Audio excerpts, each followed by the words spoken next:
Good day, everybody. Welcome back to the channel.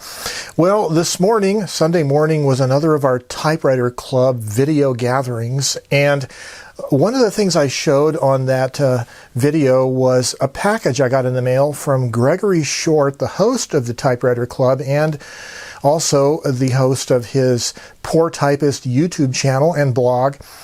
Gregory sent me a pack of thermal EKG paper. This is a roll, 8.5 inch wide roll of paper used in EKG machines, and it has printed on it a fine grid of red ink on the thermal side of the paper. And I thought it would be a good opportunity to try it out in one of my machines, and so I pulled out the Canon Typestar 4, and I was going to sit outside on the patio because I had a little bit of sunlight today. So I brought it out with batteries, and pretty soon the batteries died because they hadn't been charged in a while. But I also noticed that there was some corrosion on the spring, the main spring contact in the battery compartment that provides pressure for the batteries. So I thought, well, I better take this machine apart and try to figure out how to get rid of that corrosion. And so I started taking it apart, and then I realized I should make a video about this. So we start this video really with me partly taking the machine apart, but we continue through the rest of the servicing of it. So I've already started working on this typewriter before I decided this would make a good video. You'd think I would learn that everything involving typewriter repair makes a good video. Anyways, I've already removed the case or the top of the body of the Typestar 4. There's a screw here, here, and two more. Where are they at? Oh, right here. One here and one here. And then you kind of have to use one of these little electronic picks that's designed to pry apart a cell phone or a tablet device, or you can use a guitar pick or an old credit card or something. Separate the plastic halves, and the top of the Typestar 4 lifts out. Pull off the knobs, which I've already done. And so the rear battery compartment on this was really badly corroded from some previous battery acid leak. And I've already unsoldered the wire that is right here to the battery terminal itself. And the battery spring terminal was all just rusty and corroded. And so I was using a combination of baking soda and water and a wire steel brush. And I've gotten off almost all the corrosion now on this wire. I think I'm going to I'm going to put some liquid solder flux on the tip of this and tin this with solder, with electronic grade solder, just to keep it from corroding anymore. And then I'll be able to reinstall this back in here. But there's also another problem this machine has, and so if you carefully lift up the keyboard connects via a single ribbon cable. So there is a bunch of corrosion. Something got leaked into there. And even on the metal frame of the circuit board of the keyboard, I need to clean off this stuff. So I'm going to have to disconnect the keyboard.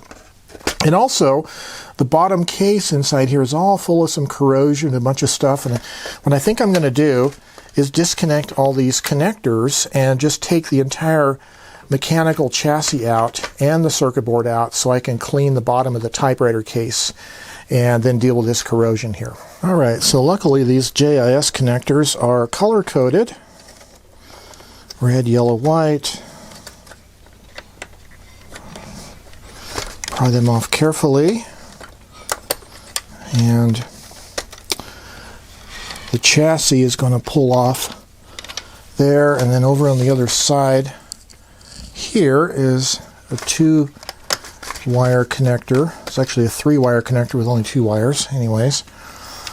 And then the ribbon cable right here is very tricky. Just work them out on either side.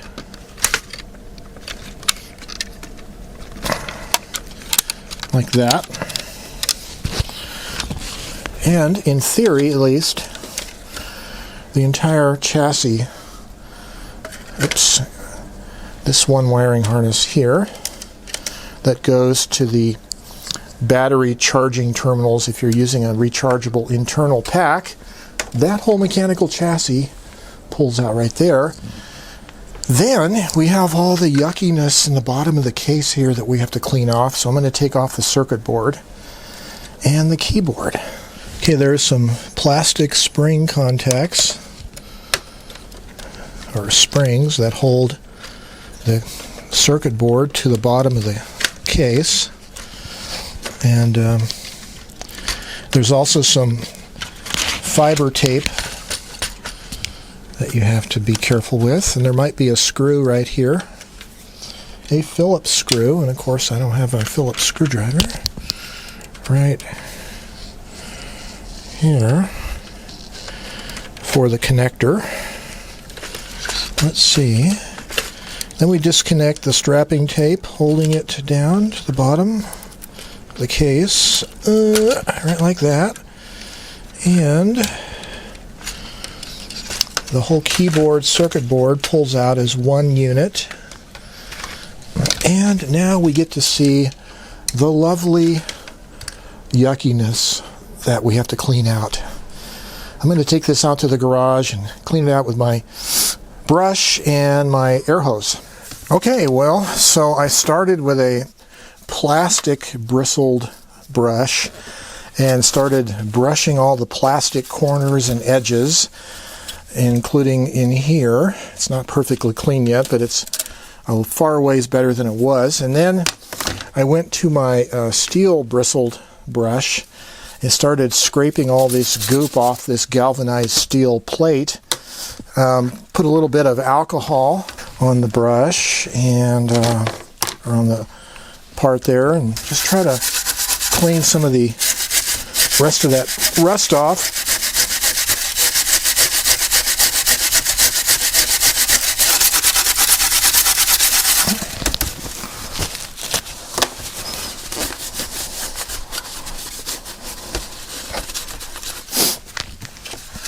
So one of the things about this design here of this back plane is these two spring contacts that contact the bottom of the circuit board.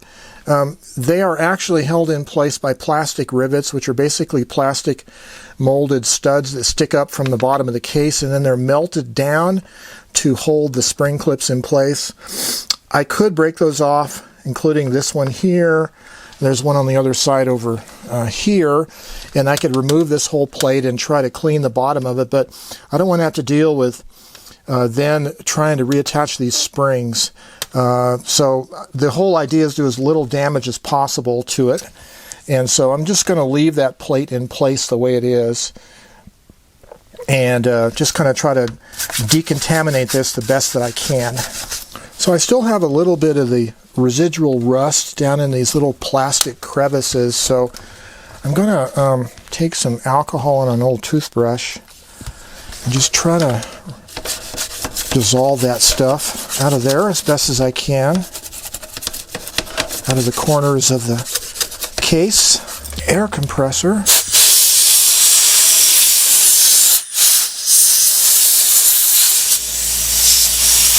Well, it's better than it was. There's still a little bit right down here, so I got some more work to do.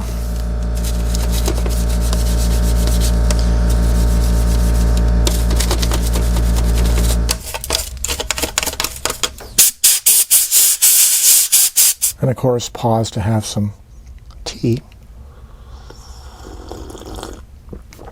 with our Winnings coffee cup, my favorite coffee shop that's no longer in business. Too bad.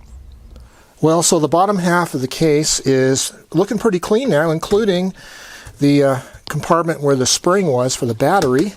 All the little nooks and crannies are pretty clean. The steel plate has some evidence of corrosion, but doesn't look so bad anymore. But I do have to deal with the electronic chassis, especially the keyboard, and some corrosion on the metal frame down there. Okay, by carefully pulling up on either side of this, you can remove this ribbon cable that connects the keyboard to the electronic chassis. The electronics actually look pretty good. I don't see any evidence of corrosion on it. There's just a little bit of powdery goop here on the switch here, which I can clean off with a plastic toothbrush. But let me set that aside. Okay, so the keyboard frame, there's a lot of corrosion along there. Even some of the screws that hold this panel in place look kind of corroded, so I'm going to try to clean that off carefully.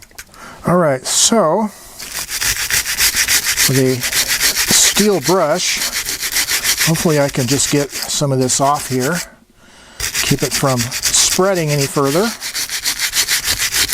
So I was noticing when I was typing with this earlier that the C key was really hard to respond. This wasn't a problem months ago when I last used it, so there's probably some oxidation being built up on the contacts. So the easy way to try this is to pull off the keycap. I'm using an IC chip puller, but there's actually keycap puller tools you can get online. And then there's kind of the spring mechanism here, and I'm going to try to spray some of this contact cleaner into there and see if I can affect any kind of a change. And of course I won't know it until I put everything back together and test it out. So let's see if I can put this. And no, you probably don't want to spray all this all over the keyboard, so I'm going to be a little bit neater about it than I am.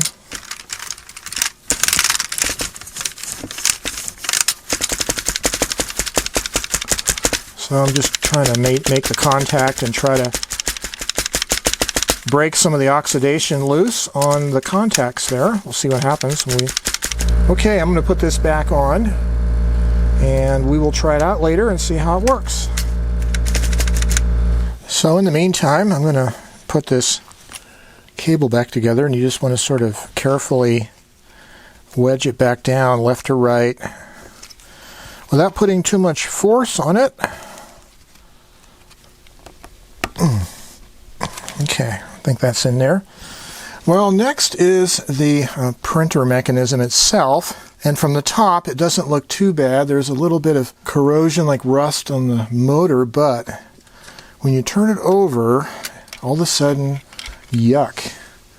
You see this whole bar here is rusted, and well, it was working at one point. I mean, it was working before I had to recharge the battery and everything. So this is just for the pressure rollers to release the paper. And I know that one problem it did have is it wasn't releasing the paper on one side, and I can see why.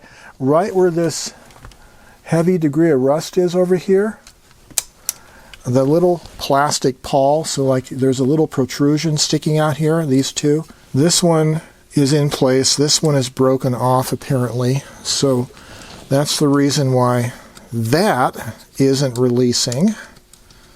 So I'm probably not going to be able to replace it. It's a piece of plastic, but I can do my best and just try to clean this up. Okay, so by pulling this bar aside, you might be able to tell this little arm that slides up and down and releases the rollers on the left side, well, it's missing on the right side. It might have just got completely corroded and broke apart and came out. So there's not really much I can do about that. The belt has a little bit of rust on it. I'm going to have to try to clean it off with some alcohol. Pretty much that's about all I can do. I don't want to take the other side of this off because there's a kind of a fiddly little spring thing with some plastic parts, and it depends all on how much you want to get into it. I think right now it's just preserving what's there. Going to clean and lubricate re-grease the rail for the print head mechanism, and just kind of clean it up as best as I can. Okay, a little bit of alcohol and a cotton swab, trying to start cleaning off this print head rail. And it looks pretty dirty. Just be very careful, don't get too much alcohol where it doesn't belong. Yeah, this machine is rather filthy. So that major splotch of corrosion that was inside the bottom of the machine and is on this metal rail, that was probably the Pepsi syndrome, which just is the name of one of the early Saturday Night Live skits in the late 70s, kind of patterned after the China syndrome movie. Remember the nuclear reactor that went out of control, that film was kind of based on 3 Mile Island event. In the Saturday Night Live skit, the incident happened because somebody spilled a can of Pepsi onto the control panel of the nuclear reactor, and that's what it looks like here. Some kind of corrosive soda, cola, probably. Phosphoric acid. Well, I have some of this gear and bearing grease that was originally intended for VCRs, and I'm going to try to spread it onto the rail here a little bit and just try to make it a little bit easier for this thing to slide. I think I have to operate this gear right here to move the print head. That's like that. And now the upper part of this shaft on this end is, there's some corrosion pitting of the metal rod itself. So if you rotate it a little bit, you can probably see it. And like this end right here looks pretty bad. Just probably got some soda on it of some kind. And there is some rust staining on the belt. I'm not going to try to clean it off too much, because if I get too much alcohol or whatever on that belt, it probably isn't going to be good for it. Well, okay, let's see if we can get this circuit board put back in. This little control dial, which you can't see, this right here goes in the side of the chassis, and the body right here. And there is a spring contact under here that pushes on the circuit board. Okay, this piece of tape has to be on top of the circuit board, so both spring contacts are touching. And then the keyboard lays on top like that, except we have to get all of our connectors in place, so the mechanical chassis sits down like this in place, and we start putting our connectors in. So there is this wire that goes to the battery system. It goes right here next to the fuse in that clip.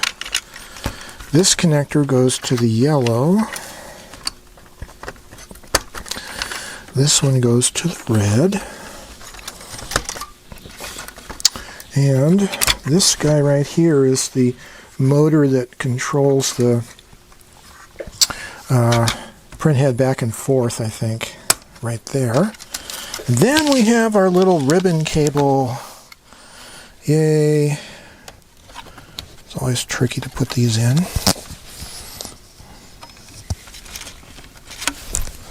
Kind of work them in vertically. Don't put too much side force on them.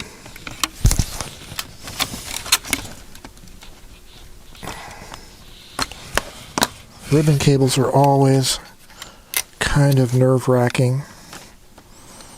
Alright. Okay, the frame of the keyboard sits on these metal grounding brackets, like that. This one is not quite in place. There it is. Okay, this little wire here tucks down inside of there. And then what I have left is the spring for the batteries. I need to solder the wire back on and get that reinstalled. Okay, so before I clean up this spring contact and solder it back into place, I think a prudent thing to do would be to see if everything works good and to see if the C key is working. And I can do that by plugging in my AC adapter. I don't need the battery connection for that. Let's see there. Okay, let's see.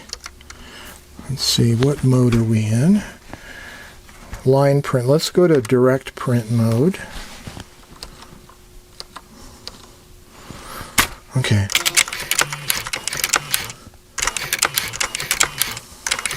Okay, let's see, the C. The C. So we have a couple keys that we have to work on here. So we're going to take the keyboard apart. Yay! Okay, so I've just basically pulled this ribbon cable right out of here. So I'm just going to set the chassis aside. And one of the other tricks I use is I mark the holes where the screws went, just in case you forget. Sometimes there are unused holes, so you want to mark all the ones that have screws. Okay.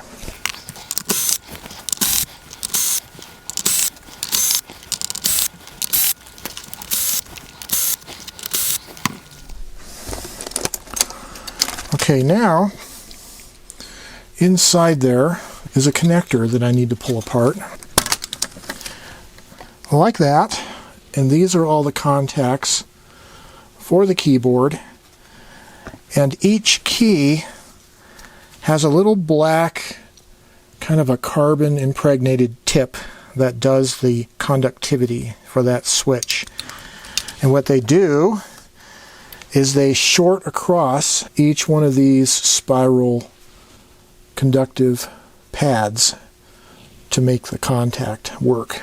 Let's find out which one is the C key without losing all our keys. Let's see, C is third one, right. This is the C right here.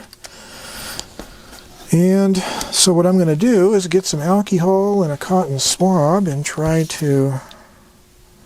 Now what I've done in the past with some of these, I had another of these typewriters that one of the keys just wouldn't work, and so I took a tiny piece of aluminum foil and I glued it onto the tip of that rubber carbon impregnated pad, and that fixed the conductivity problem. And so what I'm going to have to do here is put this back together and test it out, and if it still has a problem, I'll take it apart and put a piece of aluminum foil on that keycap. There's a little trick you can probably do to test it out, is to take an ohm meter, and if you, let me move my alcohol out of the way, so if you ohm out on either end of the same contact, you should read some continuity without touching the meter lead together. That's like 130 ohms. So my C key was here. That's reading 2.6K. The ones next to it are reading 200 ohms roughly. So we're just going to fit this connector back in here like that. So one of the reasons why I wanted to test out all the keys before I did this is because if there was a broken connector on the edge connector, it would have a number of keys affected instead of just one. Okay, let's see what happens here.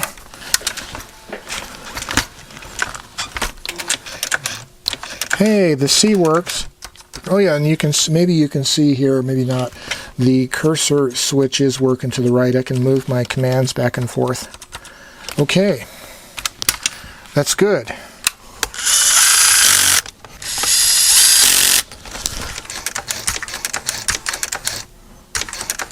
Okay, very good. All right, so a little bit of alcohol and kind of brush off all this excess baking soda. Okay, I got some of this liquid solder flux that I've used for years and years since I was a TV repairman a long time ago. This is several decades old. So I'm getting a bunch of liquid solder flux on the tip of this spring. I'm just going to tin the tip of this spring so that the part that touches the battery will hopefully be, conductive. Hopefully will resist some kind of corrosion. Let's try to solder it with a battery connector. All right. Incidentally, I'm using this EBL brand of charger and NiCad batteries for this typewriter as well as a couple of my tape recorders. Got this off Amazon and it's still charging them. Okay, so I did clean off the upper lid and brushed it inside. It wasn't dirty at all. There wasn't any corrosion in it. If I got everything situated here, This guy should just kind of snap back into place on the edges here. Okay, so 2 of the screws go behind the carriage on top.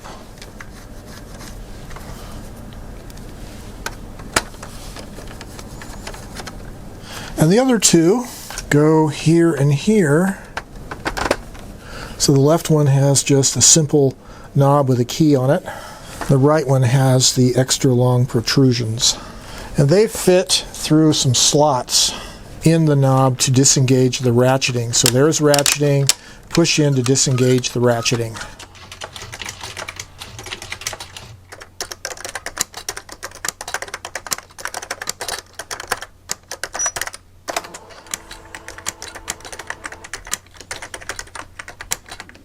You know, we've covered thermal typewriters on this channel before a number of times. You know, they don't have the same thing going on with them as a manual typewriter does. They don't have the build quality. They're not all metal mechanical. There's a lot of plastic parts and, of course, a lot of electronics and fine little motors and drive belts and things like that. Things can go haywire, and that was true with this Typestar 4. So the the left side of the paper release mechanism is missing a little part that must have gotten corroded away due to that spill of probably soda pop in the machine.